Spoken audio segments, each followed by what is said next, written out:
Because I It's haven't, only I mine. probably have. No, I'm Mine going live now. started. I don't No, know why. because you, Mine start. uh, I started now. Because you I've no. started, I'm going to start it now. I've Okay, no guys, idea why and mine started. right, thank you for coming. And we are a little bit, well, I don't know how we can say it now. We are not early, but we are not late. And so Yeah. officially, the I don't, Laowa stream is not starting until another 20 minutes. And but we are live a little bit early. So guys, we will start our presentation obviously in 20 minutes time with anything Laowa about wide angle lenses. And of course, you might have seen some of the reviews or seen the news already about the latest Laowa 7.5 f2, which is right here, and I'll have a close-up product shots in a minute. And so, feel free to browse around the internet about this particular lens because we will be spending some time talking about it. But more importantly, about wide angle using Laowa's wide angle prime lenses, and there are a few choices. Okay, I'm not gonna talk too much now because it's supposed to be 10 p.m. So I'm not gonna don't start start talking now. about the lava yet. I So wonder let's why the stream started. That's interesting. You know. yeah, Right. Okay. yeah. Here we are. And Never mind, never mind. and this is actually, if we just go through a few things, this is actually streamed from London, from Jimmy's place, and he's streaming this to Hong Kong, where they are distributing this to 3 or 4 different channels. So it's the same live stream on my channel and Jimmy's channel, and on Laowa's Facebook, and Yeah. also on Laowa's YouTube. I think I need to check Yes. if the Laowa's, if it's on. It's not on their live or their Facebook yet. That's not No. on. But And we can chat. And if there are any questions, there's somebody was asking about on at least on my channel, because I have both chats on Jimmy's and mine, about the new firmware, and that's all about the new lenses, or the new lens, because there's the focus tracking and focus what do you call it, bracketing with the 8 to 25, and that's just to make the cameras compatible with that. So that's all about that firmware. yes, I think there's Peter. nothing other, Peter. no other. Peter is one of the luckiest Yes. persons on earth. uh, Yeah, I did get the chance to test it. Yes, I did.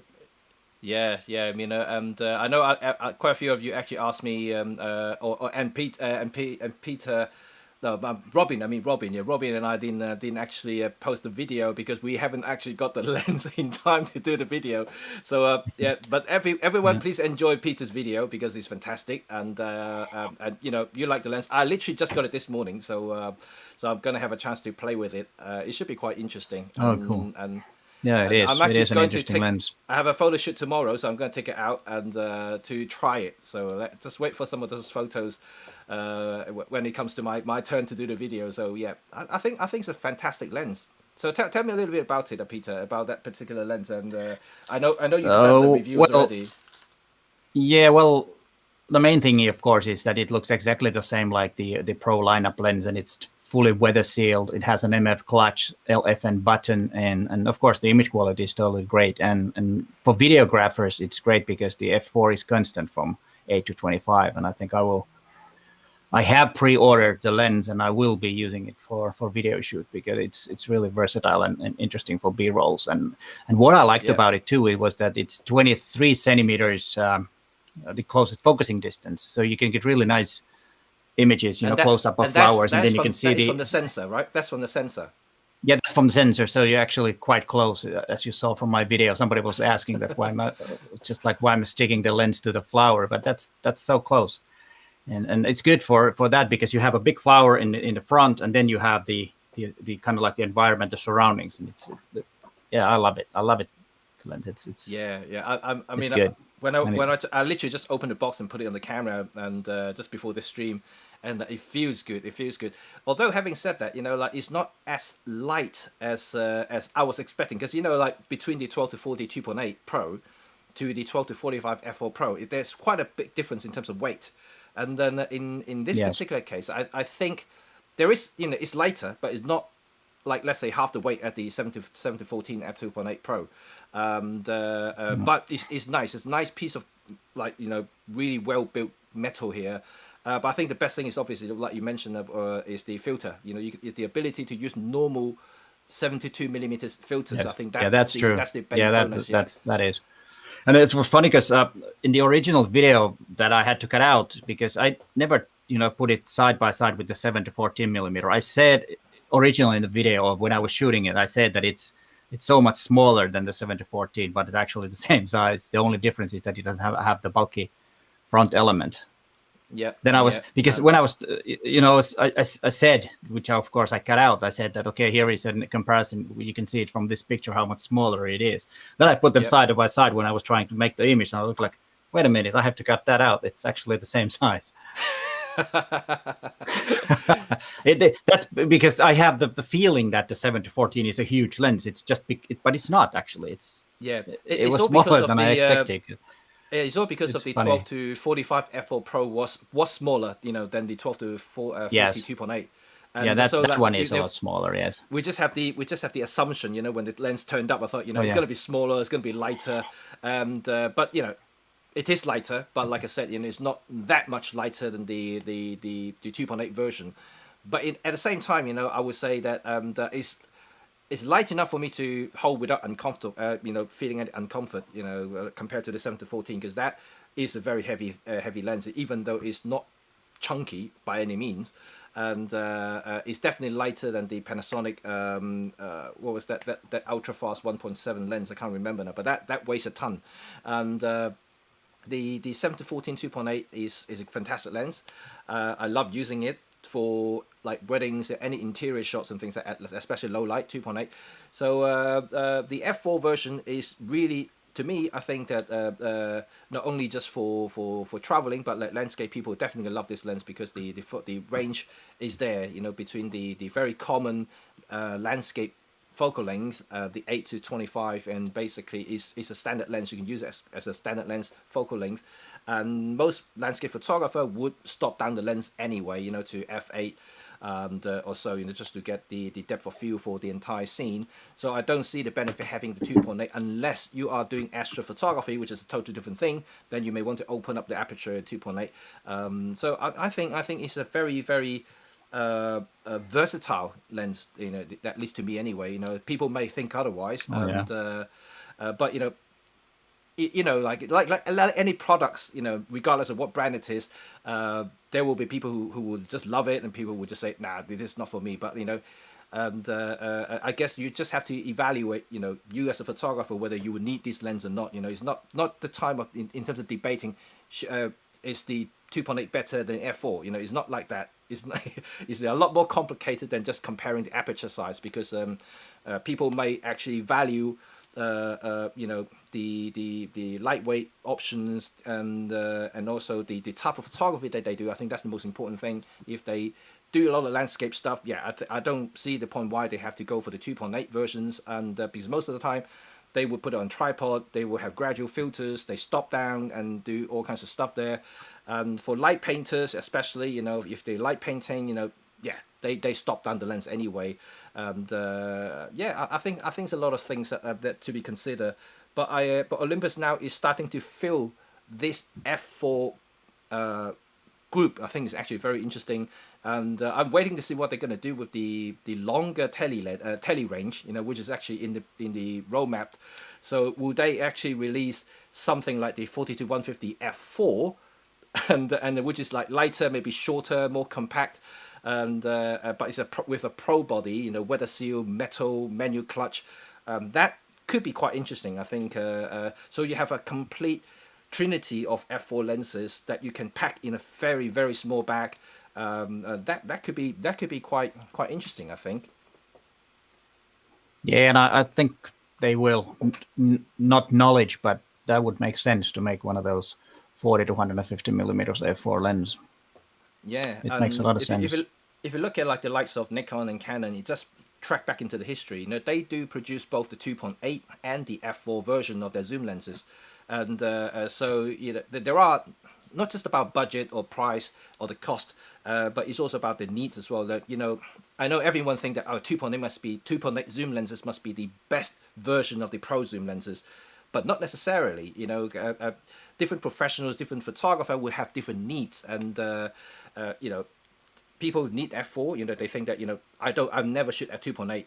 And if you go through the library, you can easily tell what sort of aperture that you're using. If the 99% of your library is like f8, f11, and that means that 2.8 is completely useless to you. And why waste the money and buying a 2.8 that you never ever use? You just basically stop down anyway. Exactly. And so exactly. Exactly. This is something that I always tell a lot of people. When they question me or ask me, should I buy the 2.8 or the 1.2 or whatever, and so, well, of course, if you have the budget I'm not stopping you to buy it. If you have the budget to pay for it, go for it.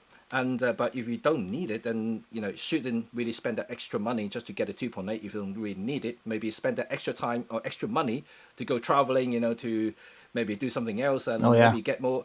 Maybe buy more stuff from Peter and I, our merchandise. Yeah, that's yeah. Get all those f4 lenses and spend all the rest on our stuff. Absolutely. That was a good one. That's a good one. Yeah.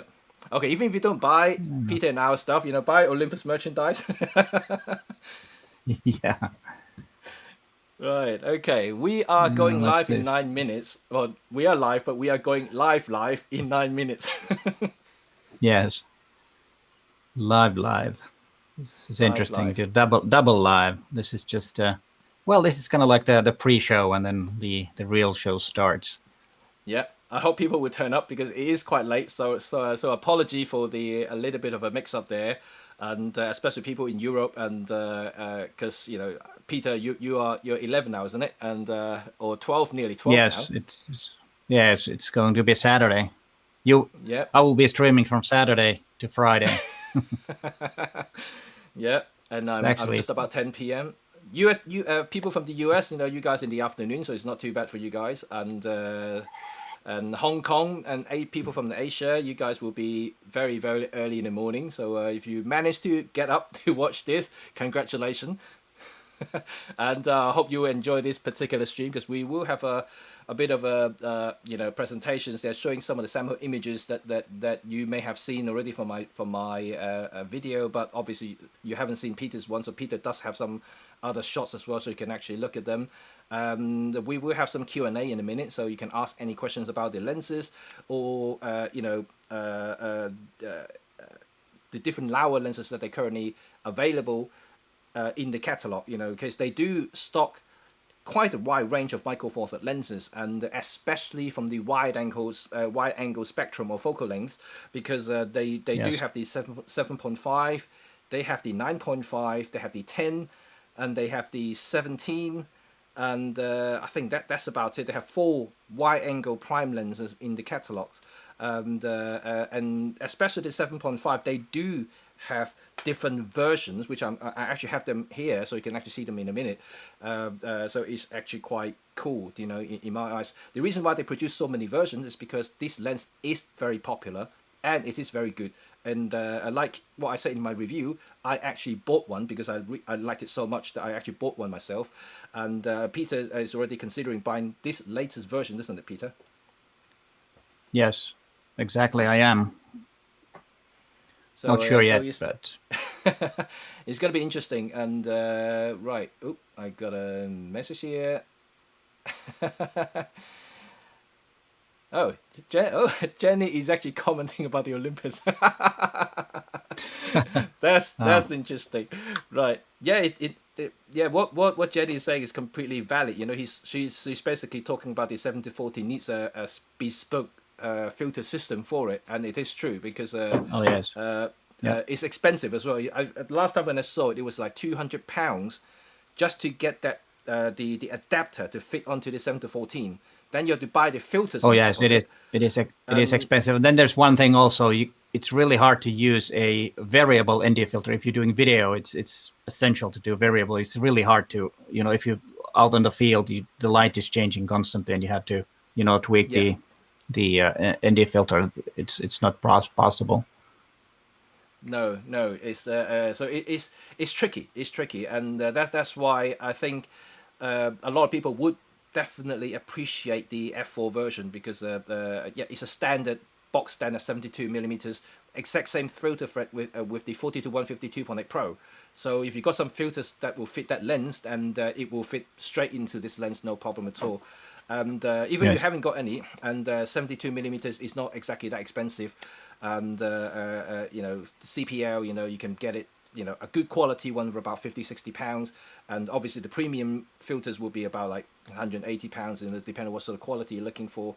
But we can talk about filters in a different episode, because filters is an interesting thing, because maybe we'll do a live stream about we can do a live stream about filters in the near future. Absolutely. How many of you want to listen about to us about talking about filters? Give us a thumbs. And I had a video. I had a video about it. It wasn't very popular video. Maybe the video wasn't that good, but maybe we could start, you know, some live streams about this stuff. Yeah, you know, I think people underappreciating the usefulness of filters these days, because it's digital. You know, people think that, you know, we don't need filters anymore. Yeah. You know, we can do all kinds of stuff. But you and I know that if you shoot videos, filters is essential, is a must to have it. And a lot of beginners definitely wouldn't know that. You know, you have to, you know, use the correct frame rate where then to, you know, film the videos without any jerkiness. And for that to do, you know, you usually the rules about doubling the actual shutter speed or the frame rate. So if you shoot at 24 frames per second, you need to use a 48th of a second and shutter speed to do that, and so forth. If you want to shoot at 50 frames per second, you want to use 100th of a second on the shutter speed. So that means that if you want to shoot wide open, and you need to have a filter to cut down the light. But the use of filters in front of the lens is a bit different thing. If you use filters in post production, the effect is a bit different. So filters are not obsolete, even though you can do different stuff with post production. For example, if you use the color filters for black and white, it's a different effect if you use sliders in Lightroom. So it's not exactly the same. Yep, absolutely. And also another thing is about, you know, people who love nature's macro, and also landscape photography. You know, we can tweak a lot with the actual dynamic range with the sensors. You know, you can pull down the highlight or boost the shadow to, you know, make the scene more even. But to increase the actual quality of the photo, you still have to really consider the use of gradual filters, in gradual density filters, to darken the sky, to bring up shadow. It will be a lot easier, and I can tell you that the quality will be a lot better if you use filters. And CPL, you know, like circular polarizers, is super useful. You know, that cannot be corrected in post. No, that needs to be used. If you want to get rid of reflections, then you just have to use a polarizing filter. And yeah, exactly. You know, like people think that dehaze or, like, you know, clarity can get rid of those reflections and bring out the details. They can't. You know, like, because reflection is basically loss of details. You know, when the digital sensor capture the data, you basically lost the detail. It's like clipping the highlights. You can't get it back. So the only way to get rid of it is to use the CPL, you know, the circular polarizers, to reduce the reflection of the from the sun or whatever, and then you can basically further process it. Yeah. Right. We are about to go live in 2 minutes. 2 minutes. Yeah, we're about to go live in Laowa's channel too. I think we have to. Right. Guys, just before we start, just a quick reminder. I know you guys are very enthusiastic, commenting on both Peter and my channel. I can see the comments are flowing through at the moment for the Q&A, and by the way, now we are live on Facebook in Laowa's we're live on Facebook. I have it on there too. Yes. Great stuff. Okay, for everyone joining us, and welcome to Laowa special wide-angle meeting master. Yes, 2021 between Peter and myself, Jimmy. So we're going to talk about wide-angle lenses. Yes. And before we start the stream, let me just remind you guys that this stream is now live on Facebook and on Laowa's own YouTube channel, on Peter's channel, and my channel. So 4 channel live at the moment. So there are a lot of comments flying through, as I can see both on both Peter and my channel at the moment. I haven't got Laowa's channel opened up, but I'm pretty sure they have some as well, and Facebook. So I am not going to be selecting the question. It will be Laowa, who is working behind the scene at the moment. They will be picking up the Q&A stuff. So if you have any question, remember to ask, and maybe just address our name, Peter or I, so your comment is highlighted, and then see whether they will pick up. I'm hoping that they would. So hopefully, Jenny, you are in the background, so hopefully you can pick up some of the questions on both Peter and my channel, and also from your channel as well. So great stuff. So shall we start then, Peter? Yep, let's start the show. Let's start. Okay, welcome everyone, and I know I said it already, but let's start now because it's now 10 p.m., the official starting time. And this is Laowa special Michael Four Thirds Wide Angle, presented by Jimmy Cheng, myself, and Peter Forsgard. And this is a Laowa special, of course, and they have done quite a few already this year, and they're going to have some more later on as well, which is fantastic. But today is all about wide angle lenses, as particularly for Michael Four Thirds platform. But if you are from other camera brands or things like that, want to learn about their wide angle lenses or shooting wide angles in particular, or just simply interested in Michael Four Thirds stuff, because we are Michael Four Thirds shooters, and you're very welcome as well. Please behave yourself, and when you're commenting, so no horrible messages. Are you talking to me? So behave yourself. Use proper language. I will. Yes, okay. I will. Fantastic. So let's maybe introduce Laowa a little bit for those who are not familiar with Laowa. And Peter, you are obviously been working with them for a little bit of as well, so you know something about Laowa. So who are they? Well, it's a Chinese / Hong Kong lens maker who makes really interesting lenses for different mounts, actually. And micro, of course, we're talking about Micro Four Thirds now, and one of the most interesting lenses, which is not unfortunately Micro Four Thirds, is their macro probe lens, which is if you have seen the big tube type lens, which is really, really great, and that's something I would love to test. And I've got to say something naughty. What I really like, don't say anything naughty. And what I like about Laowa and other third-party lens makers is that they give us more variety of lenses, and it's also pushing the traditional camera companies to make better lenses. And I think Laowa is one of my favorite third-party lenses, because they really make good quality lens, and they're improving all the time, as we will see today. And what I like about it is that it's now part of Micro Four Thirds consortium or group or whatever they call it. And they make, like they introduced the 10 to f2 lens, which had the electronic contact. So you have all the EXIF information. You don't have to tell the camera what the lens is, and it can read it from the lens. And I think that's a good way or not a good direction that Laowa is going. Absolutely. And just to another thing as well, just before we continue, there is a little bit audio delay there. So I can only, basically there's about 2 seconds delay between Peter and I. So I'm trying to pause it instead of trying to butt in a little bit. So just sorry about that if there is a little bit of a kind of mismatch in terms of conversations there, because there is a little bit of delay there. Okay. Yeah, thank you, Peter. And that's a very good, basically precise introduction for Laowa lenses, and I've been using them. If you have been following my channel, that you know that I've been using their lenses for about 2.5 years now, and I'm super impressed with them. And my very first lens that I used was their very small fisheye lens, and it was a very funky lens to use. Or you mean the one that when you're making images like this, you can photograph your own hand? Yeah, for my own hand, my feet and everything, you can actually see that, and you can go really close. That lens is even closer than the 7.5. I can tell you that. But anyway, let's go back to this now. That must be the 4mm, right? Yes, that you're talking about. Yes. Yeah. Okay, let's go back to that. So let me show you exactly what the lens is. So let me just move it over. Hopefully you guys can see it. So I'm gonna do the product shots now, and let's go jump right in. So this is, let me just hopefully you can see it, and this is the lens. This is the latest Laowa 7.5 millimeters, and this is um, basically the same lens as the one that they introduced about 2 years ago. The original 7.5 millimeter f2. That is a complete full manual mechanical lens, including the aperture.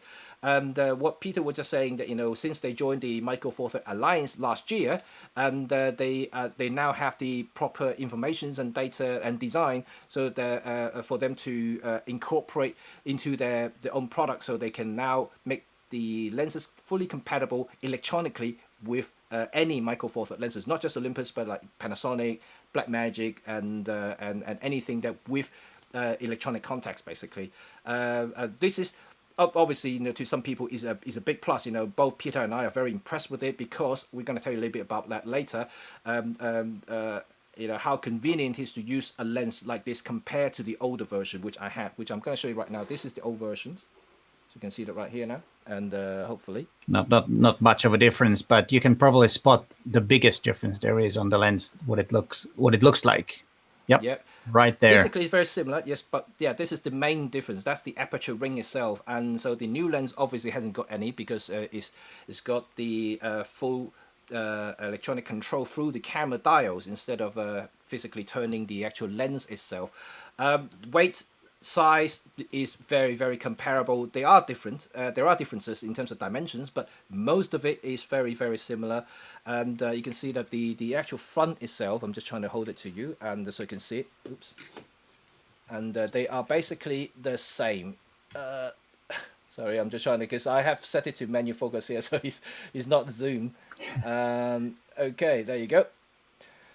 So I'll just open it back for you guys to see the electronic contacts here, and so you can see. So that's right. That's important, because then you have the EXIF data, and there will be written what lens was used, and that's really important. I think it's easier to find if you have made images with certain lenses, then you can find them easier, and you don't have to remember to set it from the camera, because if you, let's say that you use different manual focus lenses without any connections, you most likely will forget change the information from camera when you switch lenses, because that's what happened to me when I was looking at images taken with the older version.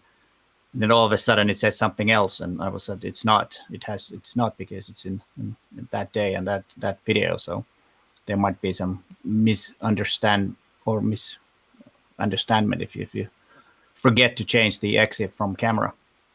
Yep, indeed. But I think the good thing about the full electronic contact is, Peter, you obviously have a lot of experience using the full manual lenses on Olympus camera as well, or in fact any digital cameras for any fully mechanical manual lenses, is that you have to set or enable the focus assist manually. Yes, peaking or magnify, because with the lens, if without the not this one, without contact, without electronic contact, the camera actually doesn't even know you have a lens on it. It doesn't, and then and so that means that there's no way to tell the camera doesn't even know whether they need to have IBIS on or anything, whether they needs to have or whether you're actually turning the focusing ring, so it doesn't know anything at all. So that means every time when you use the lens and trying to focus something, if you want to have the focus assist, you will have to either customize one of the buttons to enable it, or you have to go to the menu to enable it. So it's actually quite a lengthy process. But with the electronic contact, it's different. Now the camera knows there's a lens on it, and now the camera knows what focal length it is, and then and the camera will know exactly what IBIS strength it should be using to compensate that particular focal length. And better still, is all these auto peaking, auto magnify is all enabled automatically as soon as you turn the focusing ring. So that is, I think, one of the biggest benefit. Oh yeah, there are a couple of questions from Laowa's Facebook that I just received. Do they both have the same aperture blades? That was Trevor Eger asking. Do you know that? No, they don't. And I believe the original was nine blades. I think it was 9 blades, 8 blades. I know the new one is 5 blades. so it's less aperture blaze compared to the original.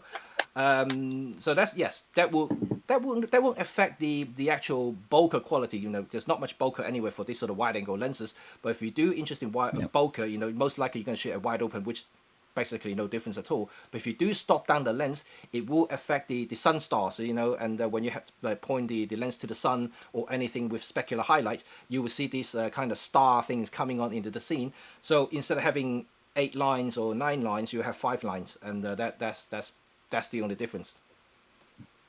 Oh yes, and then And there was another question. Christopher Mahon was asking, how does focusing work peaking?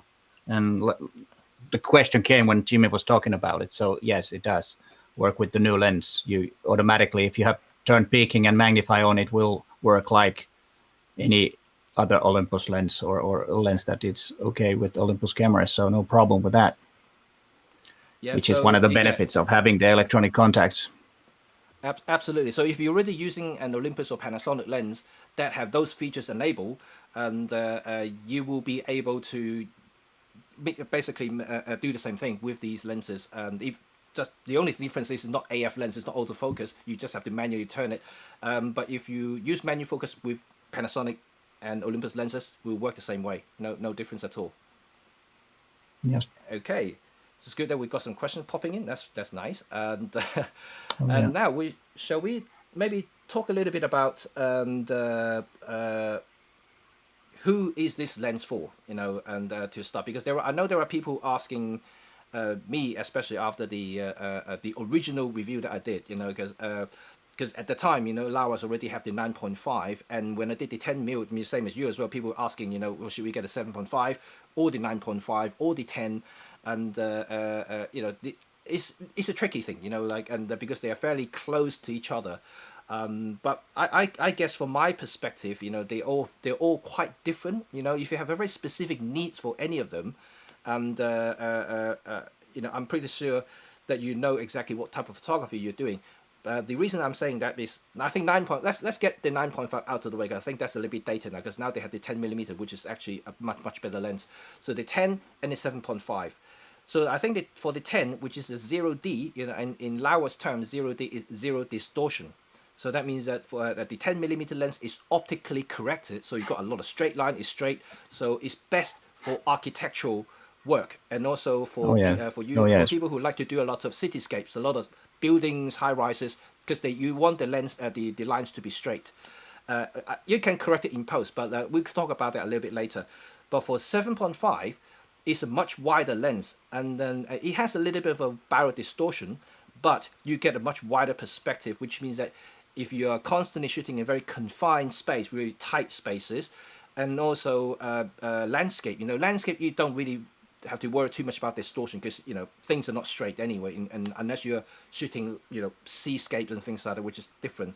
And but so it really depends what sort of thing you do, and because 7.5 and 10, even though it doesn't sound a lot, 2.5mm, but if you work it out in equivalent 35mm full frame terms, there is still 5mm difference there, which is actually quite a bit. If you look into side by side images, you will see that the 7.5 does give you a little bit more into the scene. So Yep. if you do need that space, then the 7.5 is really good. And for me, I love the 7.5 more than the 10mm because of that, and especially when you do vlogging, for instance, so you can do it facing yourself. If you don't have a particularly long arm, and the extra wide angle will help that distance, and so you're not too big into the screen. Yes. Yeah, then we have to remember that the 7.5mm have 3 different versions. Now you have the new one, then the older one, then you also have the one for video, and then you also have the one for drones. The Yes. one for drones is a bit lighter, not much, I but have. just enough. You have the video version of the lens with the Yes, I have the video version, which is this one here. You can see that this is the video version, which have the gear actually on the barrel itself. And so this is for use with follow focus unit, really on the gimbal or actually on the handheld unit. So this is really, really good for that.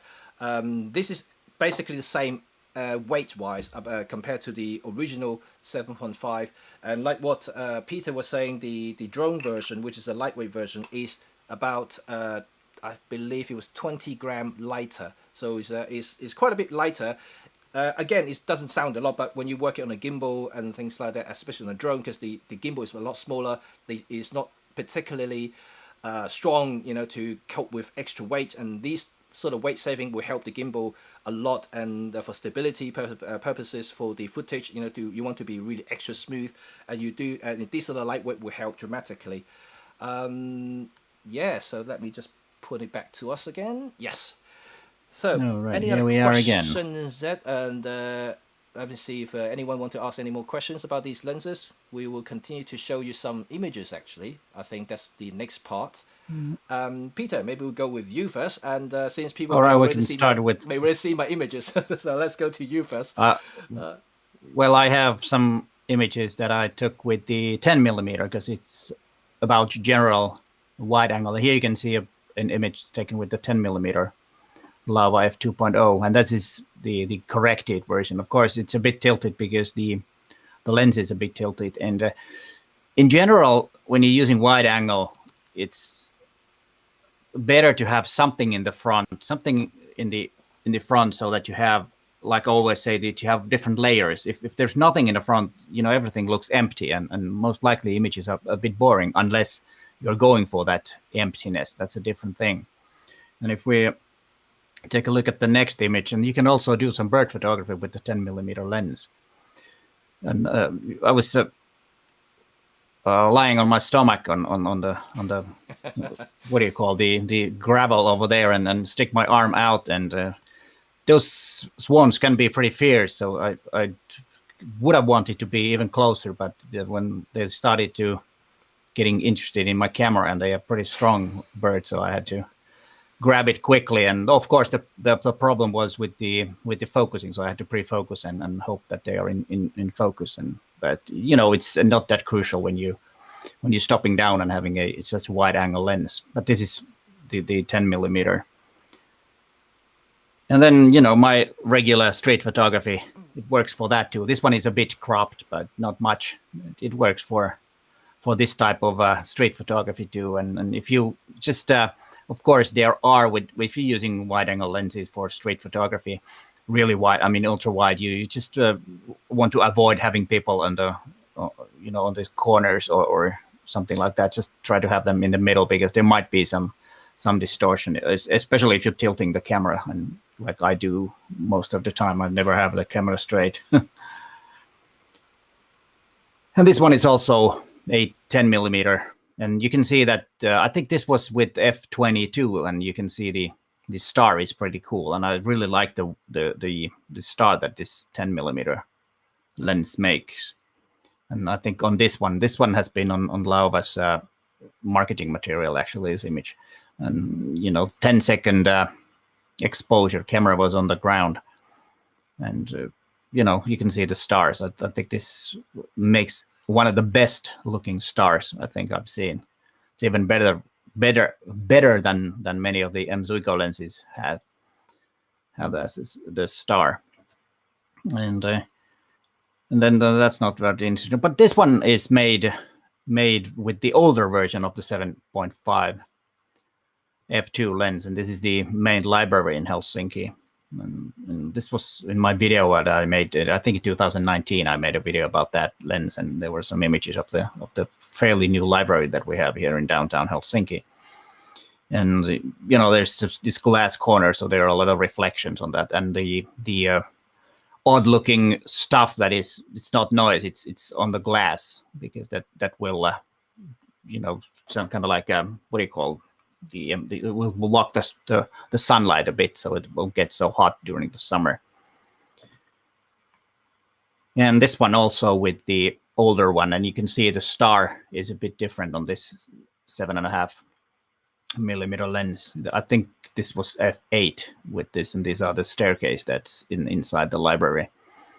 And now we have some images from my video that will be on or published on Sunday about this lens. It's a bit longer video than I usually do, but it's a kind of like a photo walk video where I walked around in a beach town, 2-hour drive from Helsinki, and it was I made the video about almost 2 months ago, so it wasn't really summer and beach time yet, but it was as you can see from this is not cropped at all and fairly straight to camera, and you can see that they're not bad distortions. You can see, but you can see a bit of a vignetting on the corners, but usually that's not a big problem because you can easily fix that in post if you don't like it.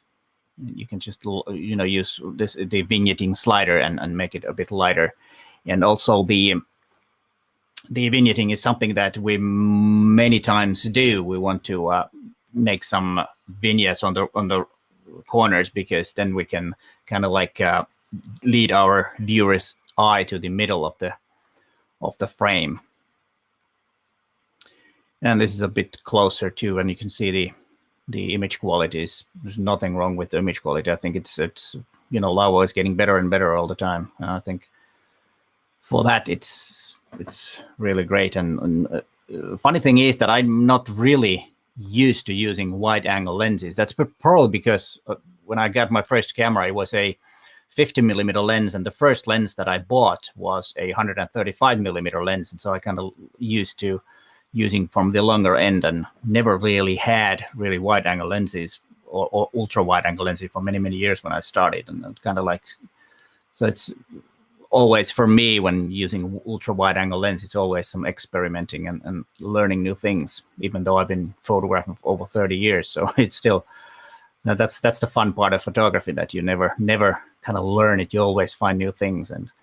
And this is an example of having something in the front where you have this empty beach and you have the carousel where kids are, going around during the summer, and then you have the trees in the front to give some depth and layers to the image, so that otherwotherwise it would be a bit too boring.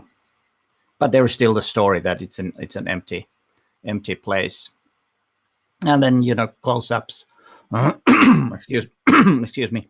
Some close-ups of some graffiti on a bench, which of course I love graffitis. If you probably figured that out if you're watching my videos, but of course a bench, it's not that nice, but I still wanted to photograph them. This is just something that I came across when I was doing the photo walk. But from here you too can see that it's a good quality lens, and here you can see the real wide angle effect, and when you're tilting the camera you can see from the upper right hand corner that the villa is a bit tilted, but that's because the lens is tilted. It's a bit downwards, and that's why if you're doing street or some photography, try to keep the camera level if that's important for you, because otherwise the corners might be a bit skewed. Let's see, what else do we have here? Yeah, there's another image of the beach with from under the trees and between the branches of that tree, and there, that's a place where people change their swimming suit when they come during the summer. As you could probably see, also they haven't cleaned it yet because it was in April when I made these images, and also tried some black and white. And usually when I go out and shoot doing a photo walk, it starts raining. I don't know why, and this happened also this time, because when I started the walk, the sun was shining, people were playing tennis outdoors. You can see it on the video because I was walking by the tennis courts, and then when I got to the beach it was raining and snowing actually. But here you can see also that having something in the front makes the image more interesting, and it also makes the front element or the front stuff a lot bigger, and you can see the horizon is going way back, and it's kind of making the front a lot more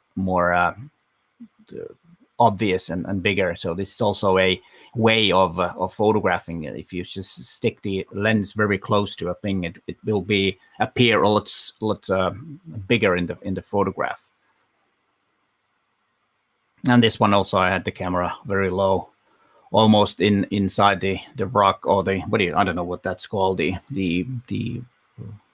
it's not a hole, but that thing between those rocks, and just to make something interesting, to put the camera close and make it really big, and then you can see the water or the rain in the horizon with the trees, and you can see the sky, and then you also see that it's actually sun is shining back there in the distance, and it was very, very interesting weather. But you will see. And then this is some images from my photo walk also, when I just, this is from Helsinki, a statue by a busy street. As you can see, there is no cars around because, Finns aren't kind of like not being around that much when there is a lockdown. Like we have this saying that it's been the social distancing is 2 meters, so we are waiting to get back to 5 meters. And this is the other way, or the other side of the statue, and you can see how it kind of distorts the front. It makes the hands a lot bigger than the head because it's a lot closer to the lens, and this is an effect that you can use if you want, but be careful with this way of shooting, because this is not the proportions of the statue is not like that, but it's an interesting effect, and it can be used different ways. I'm not sure if a statue is the best possible subject for or subject to shoot with the ultra wide angle lens when there is plenty of room using other lenses, but it can make some a bit different looking images, and it has a very close focusing distance. I think it's even 12 centimeters, and you can get really close with that lens. And this is one example where you have the flower really close, and then you can see the background, and it's kind of in the environment, and it's kind of something that I actually like quite a lot with wide angles, where you can get really close and have a bit of a different looking close-up. It's not macro lens, of course, but you can call it a close-up lens, where you can get pretty big images of flowers, or the flowers are pretty big in the image. And then also, this was made in a cherry tree park here in Helsinki, when there was this cherry blossoms were at its best. For it only lasts like a day or two here in Helsinki, and there's usually a big party around this, kind of like a hanami party around these trees. But of course now it was canceled, the party, but a lot of people were there anyways, and I made images. And here you can see how the bokeh looks. I think it looks pretty decent. It's a bit busy, but I think it looks pretty decent. And you can see from the corners that the bokeh balls are a bit kind of like oval shaped, but otherwise it's pretty good. And this is also as close as possible making this image. And it's this one was a bit tricky because it was a windy day. So what I did was manual focus and heavy wind and moving leaves. It's not an easy task. So what I did, I just burst a bunch of images and looked if I got any sharp ones, and there were a few, of course, but some of them were, of course, unsharp because the branch was moving all the time because of the heavy wind. So, but that's some way of making it okay, the image, just to make enough. And then I think this is the last image. Here's another example of having the flower in the environment, and I think this is one of the nicest way of doing it in nature if you want to do this. And it's, of course, it's the same time you can use some really nice landscapes too with that lens. So it's a quite versatile lens. Let me see if there are any other image. No, that was the last one. Perfect, thank you. So it's Peter. a versatile lens. You can do yeah, it's a versatile lens, and you can do a lot of different things with it. Yeah, I love particularly your black and white and by the beach. I think those are quite nice. And the last image, I think Thanks. it really shows what you can do with ultra wide. This is not wide angle. This is the actual ultra wide angle lens. 7.5, Yes, even in full frame. This is 15 millimeters. This is a really wide angle lens, and so compositions, it all comes from your head, creativity wise, how you can utilize a wide angle lens like this. I think the last image that Peter showed there, we really kind of demonstrated what you can do in terms of composition and also subject focus, simply using depth of field with an ultra wide angle lens like this, and it is something that is really interesting because a lot of people sometimes when they look at flowers on the floor on the ground, they would probably just go up close and shoot with it, and with a macro lens or with a standard lens, and they just blur everything out, which is nice, but like we talked about a lot, in terms of depth of field and the angle of views in photography is, to show the environment, where it is very important. In this particular case, obviously, that what Peter did was shooting wide open and isolate the actual white flower from the background, which is a fantastic way of basically showing you, where the point of focus is, which is the flower, and this is a very clever way of highlighting the subject. So it's really, really good. I do think that's really interesting. And we have some question before I move on to my images. Let's answer some question from you guys. And we got some from Jenny just popped up. So Peter, what do you think of Laowa for astrophotography? Yeah, perfect. Quite fast and wide. That's the simple answer. Yes, it is good. Because of course, if you're using manual focus, it's a bit tricky to focus. But you just use the magnify and sharpen or make the focus to a star. You cannot do infinity because it's a bit different thing. It's funny when you're doing infinity. It's actually closer than infinity to stars. Yeah, that's why Olympus has the Starry Sky AF, because you can't just set it to infinity. Yes. Yes. Right. Yes. So Okay. I think it's perfect for that. Okay. The next question is from Christopher. Is this comparable to Olympus 12 millimeters, or is it dramatically different? I think he refers to focal length. Yeah, this is a lot wider. Otherwise, it's quite similar. The f number is, of course, it's the 12 millimeter is autofocus, but otherwise it's about the same size, and the image quality in both are good, but the 7.5 is a lot wider.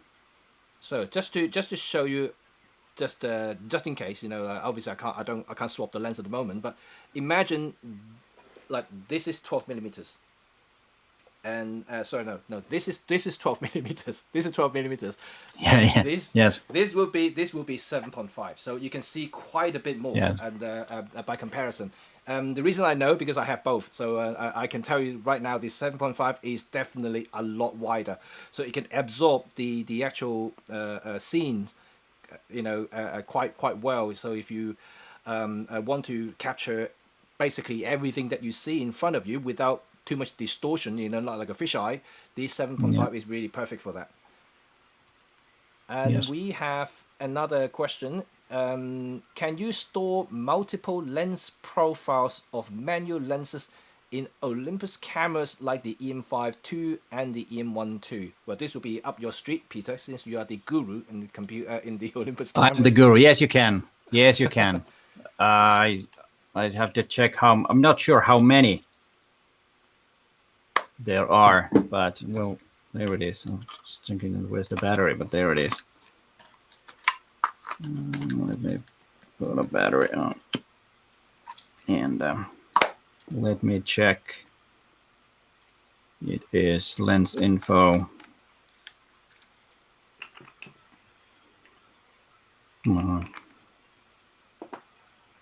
Lens info settings. I have 8 on my camera right now, and it's so yes, at least good.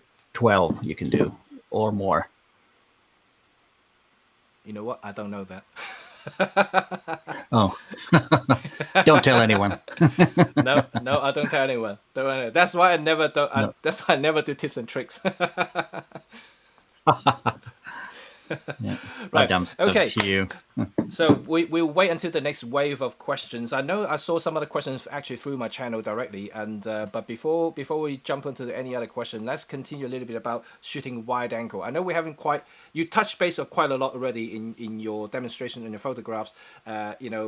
Putting foreground inches will make the shooting wide angle more interesting, and I think you also mentioned something that I kind of caught my attention, which was when you talk about shooting the statue that you have. And you mentioned about this may not be the perfect subject for it, which is very very valid. But I have seen a lot of fashion photographers in particular using ultra wide angle lenses to create drama Yeah. into the photos. Of course, yes. Which works Yeah, very yeah. well. Yeah, it works because it's different. It looks different from the normal, and especially if you, for example, if you do some photographing of shoes, for example, that could be probably a pretty good image if you put the lens or the camera real close to the shoe and then upwards a bit, then you have a big shoe and a small model. That would probably be something to try. And usually when we talk about lenses, and there's a lot of questions that probably Jimmy gets too. These that what lens should I use when I'm doing portrait? What lens should I do when I do this? And of course there are some things that wide angles are landscapes, cityscapes, and of course situations where it's tight spot, you need the wider angle. But you can do anything with any lens. Just if it depends on your style and how to do it. And I haven't really done any portraiture with the 705, but that would probably be something interesting to try. I haven't tried it yet, but maybe I will. Yeah. And see how that comes out. I'm actually gonna show you some images later, which is not shot with the 7.5, but I just want to demonstrate what you can do with ultra wide angle lenses in different situations. And the reason I want to collect that is because obviously London was still pretty much restricted, and I haven't been out shooting with models lately, so I haven't actually got any sample using the 7.5. Otherwise, I would have, and that's why I would like to bring up those images so you can see, in your head, what you can achieve with ultra wide angle lenses, and. But it's good because I want to just touch base on using ultra wide angle lens shooting portraits or shooting fashion shoots. And for instance, if you what Peter just did there in one of his images showing the statue, you can see the distortion going around the actual subject itself, and the bulging forward create that distortions. It may not look very pleasant if you're shooting directly like this. Why don't you turn it on, the image? Okay, let's go back to your switch image. It on. I have it. Yeah. There you go. So you mean just this one? Looking at that, yes, this is the one. You can see that it's almost like this guy is leaning. The position obviously she's kind of like crouching, leaning forward, but the use of ultra wide angle lens really exaggerate that motions there and create some kind of a weird look to it. However, if you start shooting a little bit cleverly, and by angling the actual camera itself. Let me just come back to us now. So let me see. Like I have a camera here with the 7.5 or any ultra wide, to be quite honest. So if this is what basically Peter did, just shooting straight on with the thing quite close up, and that's creating that distortion there. And if you just step back a little bit, and what you can achieve is if you tilt up a little bit. What that means is you make that person actually quite a bit longer and thinner. This is always one of those tricks that a lot of the wedding photographers or portrait photographers always use with ultra wide angle lenses, especially shooting with some slightly bigger persons. They will dramatically make them look kind of thinner without doing any Photoshop. So this is kind of always a trick that we use in the trade. So these actually sometimes can be very very useful. So depending on the type of persons, people they are, and you can always do headshots and stuff like that. That's totally fine. Half body may not show the body that much, and that's totally okay. But when you do a full body shot, if the subject is slightly bigger, if you want to make them look slimmer, you can always use an ultra wide or wide angle lenses and just use some clever trick in terms of angles to make them look slightly slimmer. So that will definitely please them quite well. But this is a very traditional way of doing things, especially with models. In fashion, that's why I talked about fashion or mentioned the word fashion, is because these models. Let's say go back to the film days before Photoshop. Photoshop is so easy to stretch the image like in post nowadays. But in the olden days, you capture on the film on the negative and you're fixed. You can't do too much about stretching and things like that. You can do airbrushing and things like that, but you can't do stretching. And that means photographer will have to use angle, wide angle lenses to distort the images, like actually in the film. And that means that's why we know all these tricks, because we came from the older background, and then and these days people simply just do it in post and just stretch the images and fairly easily make them look slimmer. But this is how we do things in the past, and in fashion that's how they make the models' legs longer. And that's exactly how they do it. And this is actually a very, very good way. So if you want to make someone look extremely thin, you can try the 7.5 and just play around with it, and you'll see. I can tell you that. But anyway, but don't get too close to the face. If you go too close to the face, it will be like. Yeah. So don't use it to do headshot. No, definitely not. And because you basically make the nose really big, kind of like the face will be completely stretched. It will look horrible. Yeah. And what other tips you can give people shooting ultra wide? I talked about shooting people because that's kind of my speciality there. I mean, I shoot a lot of people. That's why I know, the usage of ultra wide there. But in general. Well, in general, I already covered quite a few of those when I was showing my images. The first thing is to make the image interesting with having something in the front. Usually, if you don't have anything in the front, the image is boring, like I already said a few times, actually.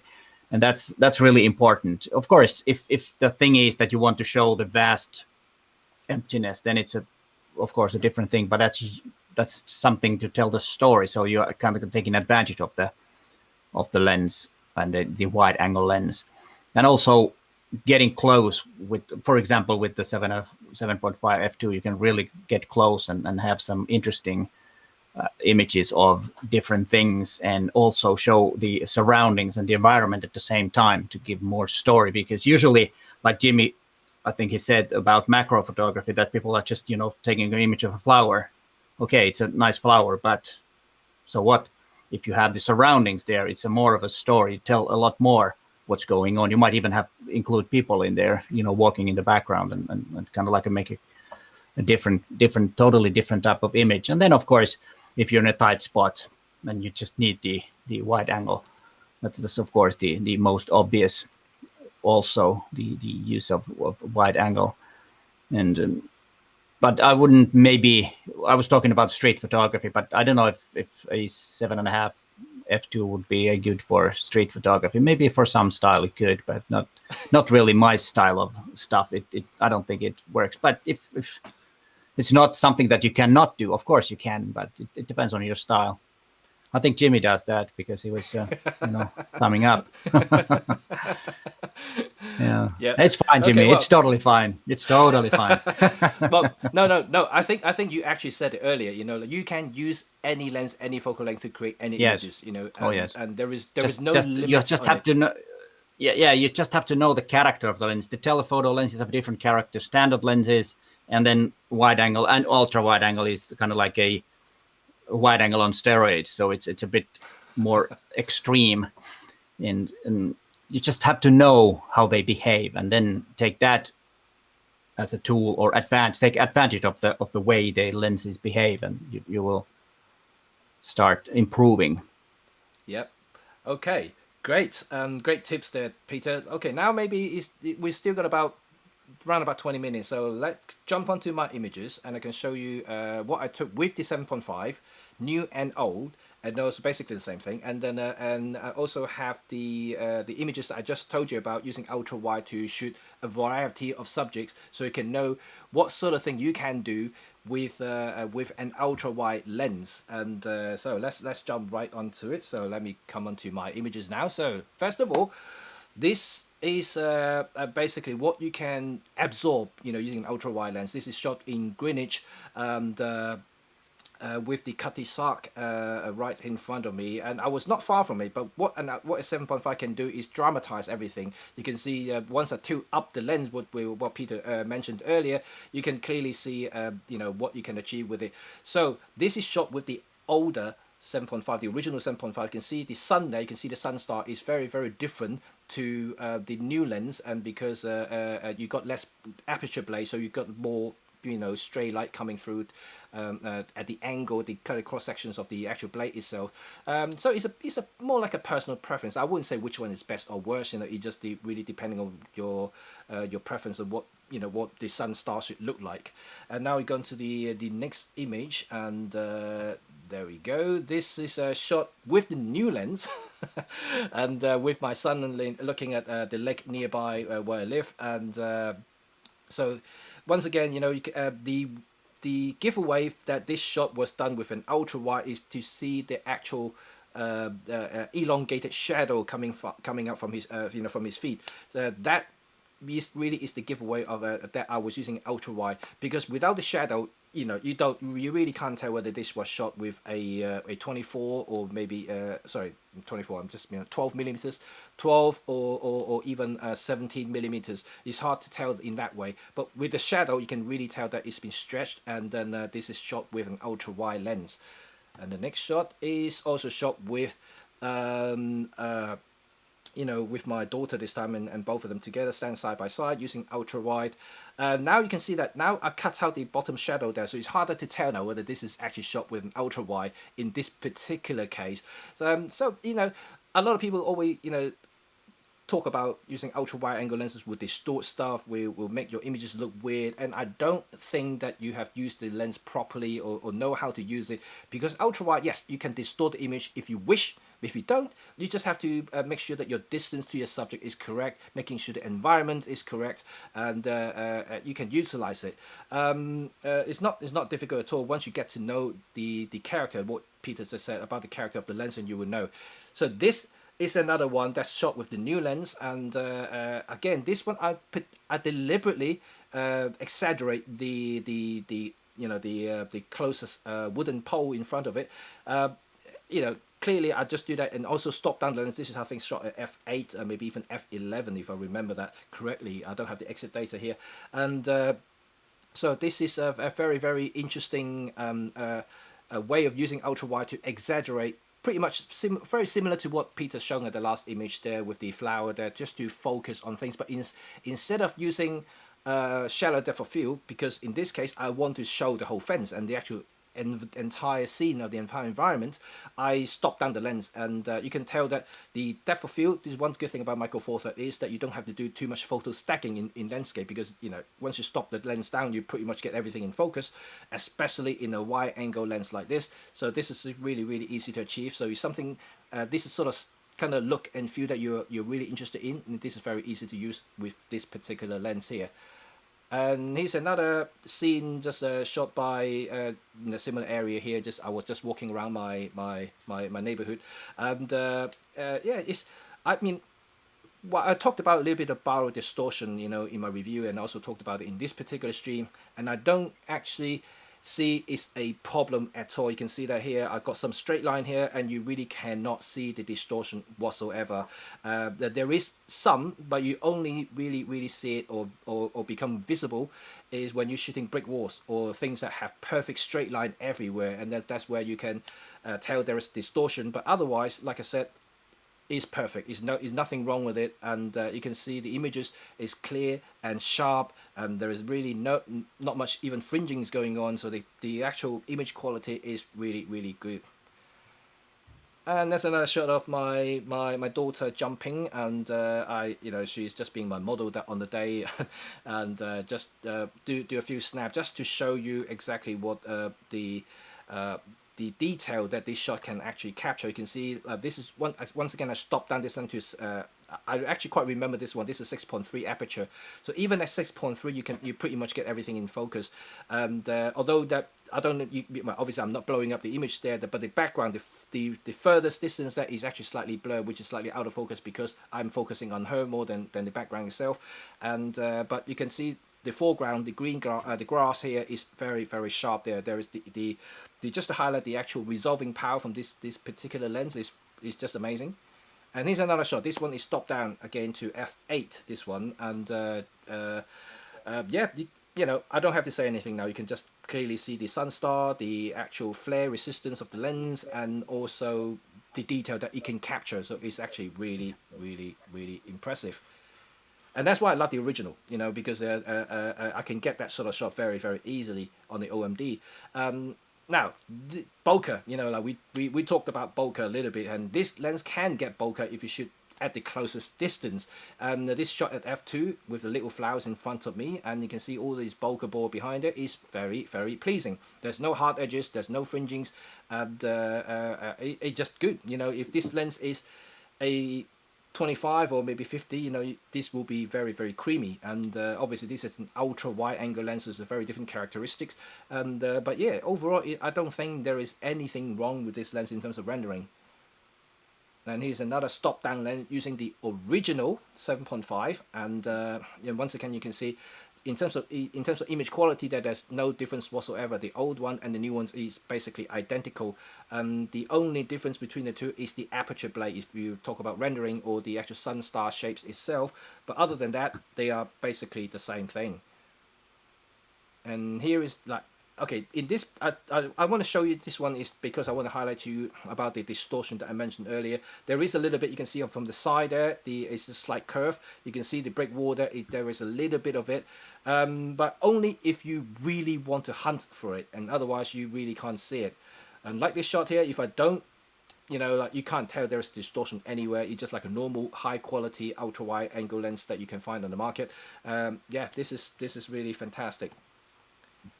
And here's another shot with the 7.5, and yeah, it's a fun lens to use, especially for the size and for the weight. You can bung it on a very slim body like the Pen or the EM5 or the EM10, and just go around all day without even feeling it. So it's actually pretty awesome.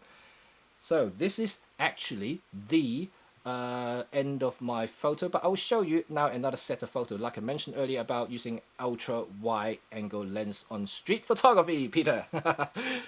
Okay, this all is right, cool. This is the like ultra wide, this is the full frame lens, so this is the I'm trying to remember the focal length now. This is, I believe, is 21 in full frame is pretty wide, and so this is so you can tell like 21, so that will be around 10 millimeters in micro four thirds, so you can get the Laowa 10 millimeter to basically achieve the same shot as this if you know how to angle your shots and how low you want to get it. And so that's one usage of you to basically exaggerate the whole scene. And this shot it was actually done quite a few years ago with one of the test lenses I was using. Yeah, it's fun. To be honest, if you haven't been using ultra wide angle lenses to do street or any other thing, it's a fun exercise just to go and try it out. You haven't got any ultra wide, you should try it. I think you should, you will find it quite interesting. So this particular selfie that I do for myself is is the Olympus 12mm. So people were talking about it a little bit earlier about 12mm from Olympus. What does it look like, when compared to this to the Laowa, the ultra wide, and so it depends on what sort of angle you're setting your cameras in, how much you're tilting up and down, because what we discussed is the ultra wide will distort the images, and the 12 is not kind of ultra wide, and it's still wide, but it's nowhere near the 7.5 there. So this, if I use the 7.5, this will look completely different. Not only I will be smaller, but also the distortion, and by tilting upward means that my leg would actually get a little bit longer. So I should have used the 7.5 instead of 12, because that would make me look a bit taller. But in this case, it's fine. Just want to show you this. Now this is another shot I've done with the 8mm back in my Canon days, and so you can once again tell what you can achieve with an ultra wide, and yeah, it's something that is really good if you want to capture everything, because I couldn't do it with the 12mm. I couldn't do it with the 10mm. This has to be ultra wide, because I don't have any more distance behind me. I was basically facing a wall. So if I want to capture this particular building, there's no way I could do it without an ultra wide. So this is another thing that you have to gauge what sort of thing you need to do. I always have an ultra wide in my bag when I do traveling, because I just never know how much space I would have when I arrive, when I want to capture everything.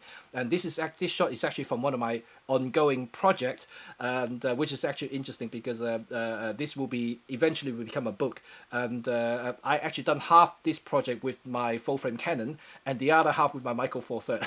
When that's completed, I hope you can tell the difference between the two. But I bet you can't tell the difference, to be quite honest, because the way I shoot it, it's a documentary project that I'm doing, and documenting this area, the changes of it over the course of 20 years. So this project is long. It's already been 12, 13 years past already. So I've got 7 years to go, and by then I'll be very old. Okay, let's see the next one. So this is another wedding using ultra wide for a wedding. This is shot with an 8mm again, and so like I said, there's nothing stopping you for using ultra wide to achieve what you want to achieve. In this particular case, is fairly similar to what Peter has done in his last image, but however, once again, I stopped down the lens to get everything in focus because I want the texture. In this particular case, I want to show and the building, the clouds, formations, and everything. I do not want to have anything blur. So the only way to highlight the subject is to use light, and in this case, I'll be using artificial light. So I basically superficially underexpose the entire scene, and by using extra speed light remote trigger, and to create a stronger light to highlight the subject. So it's a very simple way to do it, but it's very effective. Yet again, using ultra wide angle lens. And here is another classic example, and on the wedding using ultra wide. This is Olympus. This is 7-14 f2.8 Pro, and so this is shot at 7mm. Once again I use this because two things. I want to exaggerate the scene, and that's to dramatize the whole situation. But secondly is because I want to get the balcony from the top half of the photos there, because if I use a 12 or 17, and I would not be able to capture that at the top section there. So it's important to have an ultra wide in my case. And so if you are starting to do some weddings with the Micro Four Third systems, and doing some landscape, of course, I think ultra wide is something that you cannot miss. You should add that in your arsenal, whether it's going to be Laowa or anything else. It's always good to have. And I think that's probably all the photos I want to show you. But you get what I mean about using ultra wide for a variety of uses, because I personally think that it's a fun focal length. It may not be for everyone. I think for versatility, you want to go for something more standard. Peter would agree. You probably go for the 12-40. You kind of cover a good variety of focal lengths there, and you can do basically everything.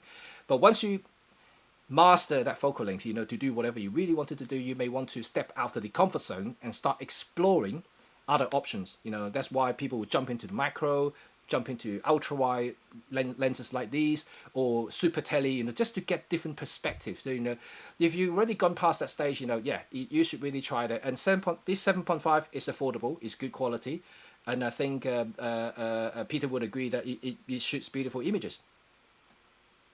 Oh yes, it can. And a couple of comments on Jimmy on your images, and as you saw from those, that you have the people in images taken with 7.5, we're really ultra wide angle lens. Jimmy placed them in the middle. Yep. In most of those shots where you have people, because of course, if you have them on the sides, there might be some distortions, especially if the camera is a bit tilted. Yep. So that's why it's a good. A good example, actually. Especially. Yeah. Just go ahead. Sorry. At the end of my review on the 7.5, the one that I just released today, if you look to the end of the video, you'll see me distorted because I was on the edge of the frame. And then that's why I don't place subject on the edge, because you'll see, I would gain, like, I talked about making people slimmer, I'll talk about making people's legs longer, but that only works if you place them in the middle. If you put them on the side, the face or the subject will stretch. That means you actually make them look bigger and fatter. So you definitely do not want to put them on the side. And also you might be tempted to use one of these really wide angle lenses for group shots, but be careful if you have people on the edges, then they will be kind of distorted, and that's it's a good lens for group shots, but there is a downside if the group is filling the whole scene edge to edge, then that is not possibly a good Yeah. thing. I'm not sure if anyone's seen the Joe Biden's photos. I don't know. It was very. It went viral about I think last month. It was shot with an Oh ultra yeah. wide angle lens, and the people were all Oh distorted. yes. So Yes. Yeah. It was. Was the careful. one with Jimmy Carter? Was it? Was it Jimmy Carter? And I think it might have been. I Yes. don't know. It was I Ford. don't. Well, It was but Biden, anyways. yes. But anyways. Yes. Yeah, it was Biden. There was one question about which focal length of Laowa lenses would you use for vlogging? You've done that. Ooh. You're more experienced with vlogging than I am. Which one would you 7.5. get? You have have the 7.5, so you would No, get that. I have, like I said, because I try all of them. I mean, I have the 7.5. I did test, I reviewed the 10 and also the 9.5 and the 17. I literally reviewed most of the Laowa lenses before. 7.5 is by far my favorite for vlogging, simply because I don't have to stretch my arm out because it's so wide. Even if I can't try to show you my arm, but I can't show you my arm. There you go. Even if I don't fully extended my arm, and even if I just come back a little bit, I can still see basically from my chest to my head, and that's how wide this is, and this is really good. But when you vlog with the 7.5, obviously there are still a few precaution that you have to remember, is that things that we already mentioned about distortion. So you make sure that you're always more or less in the center of the frame, otherwise you basically distort your faces and things a little bit. But in video is totally fine, because if you're holding your camera correctly when you vlog, and this is totally fine, and you will find yourself actually less tiring, because you don't have to stretch out your arm. If you use let's say 10 millimeters, or even using the 12 millimeters, you will find yourself really have to stretch out, especially if you don't have a long arm. And so I'm 5'8", so this is really good. If I bend my arm, I can still see almost half of my body. And if you are slightly shorter, and this will be valuable and basically critical for you. Any slightly tight closer lenses, it will become a problem, and you may have to really stretch out, or maybe even using an extension like a pole or something to get you kind of half body, because you don't always want to show just the head if you vlog. It could be too close, and so just be mindful of that. And another good thing about vlogging using 7.5 is that because I bend my arm, so I'm not fully extended, I can adjust the everything if I need to, because I'm close to the camera and I'm close to the lens. I can adjust the focus, I can adjust the aperture, the setting, I can even adjust the ND filter that attached to it. So if you're fully stretched out, if you want to change something, you have to kind of bring the camera back into you to do something. So just be mindful of that. So that's why I think 7.5 is really a perfect answer for vlogging. That's how I see it. Okay. Yeah, we got reminded that we need to say the discount code. Don't forget yes. that. Okay, go on, Peter, then. Do you have the discount code? I think you say it. I have it, but I think it's better that you say it so that the letters go right. If I start to pronounce, the letters, they might be mixed. So I might say if it is, because I always miss J and J and stuff, whatever. No problem. I'm gonna type it out on the screen. I'm gonna type it on the screen. Okay. So, Jenny, That's... is it case sensitive? Because you got capital J there. Just double confirming it, and hopefully that it's not case sensitive. It is. Yeah. If it is, then you have to follow exactly what I type on the screen in a minute. But it's Jim Pet. It's Jim Pet. Well, it's supposed to Pete, but Jim Pet 05.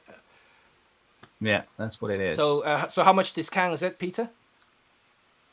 I think it was 5%. 5% discount if you on use anything, this code on anything. On any lens. On any lens, yes. Lens. Right. Okay, or anything, so yes. I'm going to put it on screen now. So this is the discount code. I'm going to make it a little bit bigger. So this is the discount code you can use. It's GYMPET50. Oh, sorry, not 50, 05. Okay, so beg my pardon. Yeah. Okay, 05, not 50. Otherwise, it'll be 50% discount. So don't use that code, yeah? So 05. And so yeah, case sensitive. So it's capital J IMPET 05. That's the discount code for the Laowa lenses, so you can use because you are such good audience and good fans and followers and fans of Laowa, Peter and myself, Jimmy, and you are awarded with this discount code. I'm gonna put this in the description after the stream, so you can always come back if you do anything. If it doesn't work, and it's in the go to the chat on, and it it's on. It's also in the chat on both channels. So. All right, cool. Yeah, it's on the chat as well, so you guys can see it. That's no problem. So good. I think it's fantastic, and it's a good turnout, and really enjoy that. So I hope that you guys enjoy that as well. If you got any other question, and you can maybe give another 5 minutes for you guys to ask both Peter and myself. And obviously afterward, you know our contacts. If you're already following our channels and other social media platforms, you are very welcome to contact us directly. And if you've got any technical design thing that you want to ask about the lenses or any other products, you can obviously contact Laowa directly. They are on Facebook, they are on Instagram, everywhere. You can their socials already everywhere anyway, so it's very easy to find them. Just search for Laowa lenses, you will find them. Other than that, I think that it's if you come across. And if you come across Venus Optics, that's the same thing. That's actually the manufacturer of Laowa lenses. So you might come across Venus Optics too, or Venus lenses. That's something that they also use. But they're good. I think. I like them. We are photographers, and of course, we are Olympus guys, both Peter and myself, and but we are Micro Four Third shooters. We're all within the alliance, at the Micro Four Third Alliance. We support each other because this is healthy for the actual community, healthy for the overall Micro Four Third users, and that's why I support everything Micro Four Third. And Laowa is being definitely one of the main players now. I mean, I could really call them as one of the main players in the Micro Four Third because their lenses are definitely high quality. As you can see from both Peter and myself, all the videos that we've done with the Laowa lenses reviews, we praise them because they are really generally improving every single time when they have a new product out, and you can see the image quality is improving as well. And no doubt about that, we're going to show you more future Laowa Micro Four Third lenses. And remember, if you want to learn more about these stuff in the future and get first-hand review and images, and subscribe to Peter and myself channel, and that will be helpful. And also you can share our videos everywhere. I can troll everybody's site and just put our links to it, and hopefully that will increase our view counts. Yeah, and don't forget that Laowa has these Meeting the Masters 2021 videos on their channel.